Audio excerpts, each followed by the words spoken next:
लेकिन आगाज में मैं बात करना चाहूंगा भारत की वो फास्टेस्ट ग्रोइंग इकोनॉमी जिसको कहा जा रहा है, बहुत ज्यादा मुआशी तरक्की जो भारत में हो रही है। शायद वो वजह तो नहीं कि अमेरिकी सदर ने भारत में दौरा करने को तरजीह दी, और जिस तरह से भारत 2013 में सबसे बड़ा असला फरोख्त करने वाला मुल्क बन गया था अमेरिका भारत के अंदर, हत्ता कि इसराइल, फ्रांस और रूस से भी ज्यादा। क्या वजूहात हो सकती हैं? मैं आपको बताऊं, जापानीज और इंडियन डेलीगेशन की एक मुलाकात हुई भारत और जापान के दरमियान मुआशी तरक्की को प्रमोट करने के लिए। ये जो मैं आपको डेवलपमेंट बता रहा हूं, ये नरेंद्र मोदी के वजीर आजम बनने के बाद, यानी पाकिस्तान में नई हुकूमत को बने हुए 19 या 20 महीने हो गए, जबकि भारत में नरेंद्र मोदी को वजीर आजम बने हुए 8 या 9 महीने हुए हैं। सो क्या कुछ किया नरेंद्र मोदी ने जिससे शायद अमेरिका इतना मुतासर हुआ? इसके अलावा जापानी प्राइम मिनिस्टर ने नरेंद्र मोदी को ऑस्ट्रेलिया में एक मुलाकात के दौरान इशाइये पर दावत दी। वहां पर दोनों रहनुमाओं में मुलाकात हुई और इस ख्वाहिश का इजहार किया गया जापान की जानिब से कि वो भारत में इन्वेस्ट करना चाहता है। बान की मून ने एक कामयाब दौरा किया था इंडिया का, जिसकी तस्वीर आप देख सकते हैं। बान की मून बाकायदा तौर पर वहां पे योगा की क्लासेस दे रहे हैं। इसके अलावा भूटान के प्राइम मिनिस्टर ने नरेंद्र मोदी के वज़ीर आज़म बनने के बाद वहां पर दौरा किया और इक्तिसादी मामलात के ऊपर पेशरफ्त हुई। इसके अलावा ईरानियन डेलीगेशन ने भारत का दौरा किया और नरेंद्र मोदी ने, यानी भारत ने चाबहार पोर्ट जो है ईरान की, उस पर तरक्याती काम शुरू करने में दिलचस्पी का इजहार किया। इस्राएली डेलीगेशन ने इसी दौरान विजिट किया भारत का।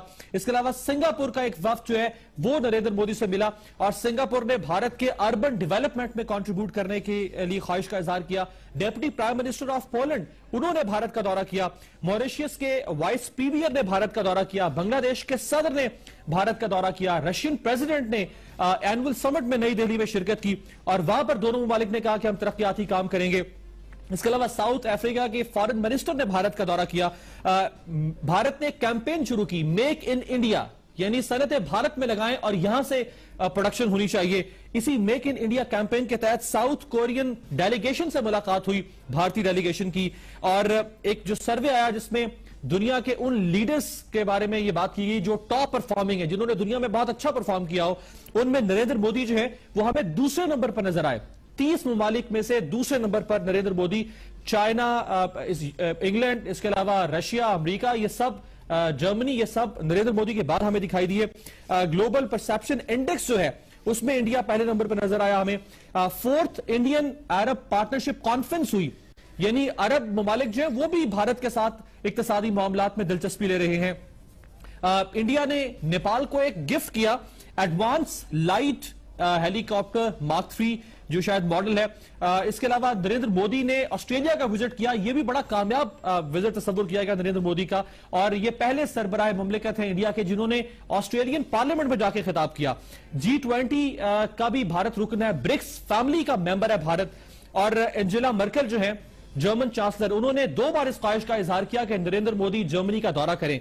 और मैं आपको आखिर में बताऊं, जिसको देखने के बाद कुछ शर्मिंदगी तो महसूस होनी चाहिए हमें, यानी पाकिस्तान 2014 में 21वीं सदी में आज डोमेस्टिक गैस चूल्हे के लिए गैस को तरस रहा है, बिजली नहीं है, लेकिन भारत ने दुनिया की पहली सीएनजी ट्रेन बना ली है। दुनिया की पहली सीएनजी ट्रेन भारत ने बना ली है जो चेन्नई में बनी है। लेकिन पाकिस्तान जो है वो आज गैस के लिए चूल्हे ठंडे हो रहे हैं और पाकिस्तान बिजली के लिए तरस रहा है। सो ये एक डेवलपमेंट हमें नजर आती है नरेंद्र मोदी के 8-9 महीने के इक़्तिदार में।